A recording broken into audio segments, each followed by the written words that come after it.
আসসালামু আলাইকুম।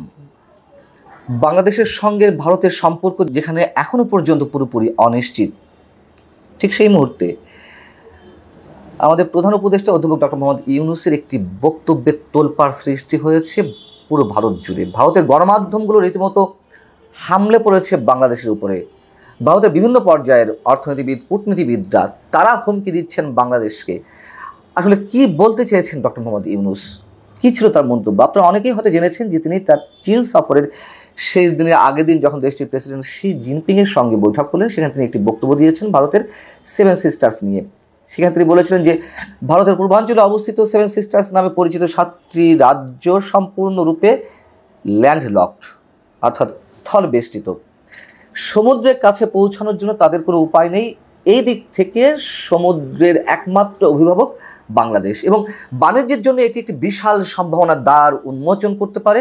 সুতরাং এটি চীনা অর্থনীতির একটি সম্প্রসারণ হতে পারে। পণ্য তৈরি করা, উৎপাদন করা, বিপণন করা এবং তা আবার চীনে নিয়ে যাওয়া এবং বাকি বিশ্বে তা ছড়িয়ে দেওয়ার সুযোগ হতে পারে এখানে। মূল সমস্যাটি হচ্ছে যে তিনি সেভেন সিস্টার্স নিয়ে এর আগেও 2 দফায় প্রকাশ্যে মন্তব্য করেছেন, যেটিকে ভারত কোনোভাবেই এখনও পর্যন্ত গ্রহণ করতে পারেনি। 3য় দফায় এসে তাও শি জিনপিংয়ের সঙ্গে বৈঠকে তিনি কথা বলছেন, এর মধ্যে আবার চীনকে নিয়ে এসেছেন।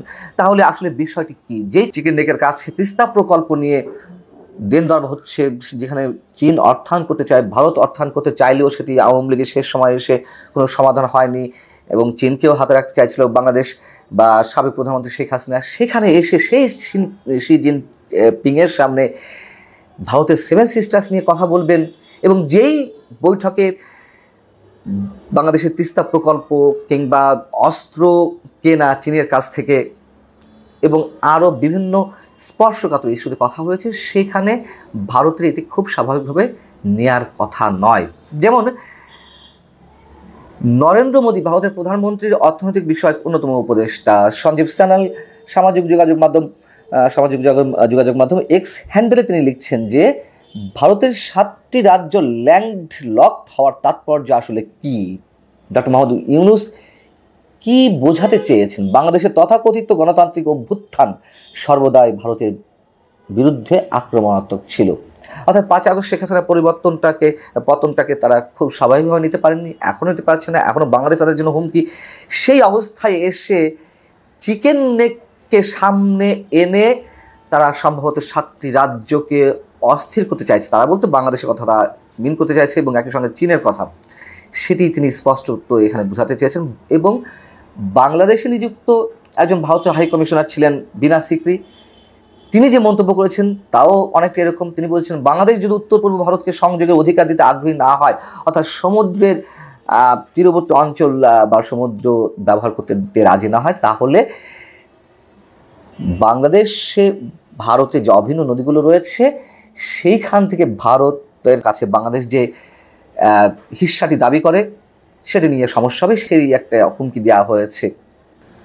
ভারতের একজন প্রতিরক্ষা বিশেষজ্ঞ প্রফুল্ল বক্সী, তিনি অনেকটা আক্রমণাত্মক ভঙ্গিতে খুব স্পর্শকাতর একটি বিষয়ে কথা বলেছেন। তিনি বলছেন যে ভারত বাংলাদেশ তৈরি করেছে এবং এটি তৈরি করার সময় কোনো মানচিত্রগত সুবিধা ভারত নেয়নি। তার মানে কি? ভারত বাংলাদেশকে স্বাধীন করে দিয়েছে এবং বাংলাদেশে 55,598 বর্গ মাইল যে স্বাধীন ভূখণ্ড, তার একটি নির্দিষ্ট অংশ ভারত দাবি করতে পারত, ভারত সেখানে নিতে পারত।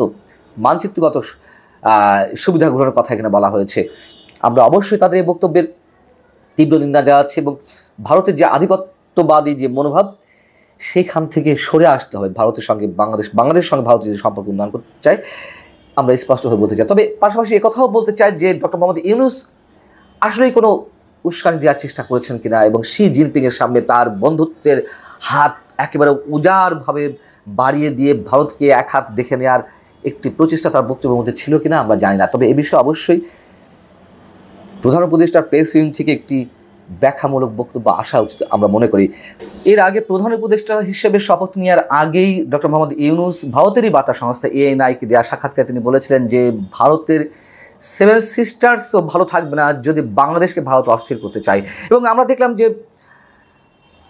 সরকারের অন্যতম এক প্রভাবশালী উপদেষ্টা, ছাত্র প্রতিনিধি হিসেবে যিনি কাজ করছেন, মাহফুজ আলম, তিনি একেবারে বিপ্লব ঘটিয়ে দিলেন।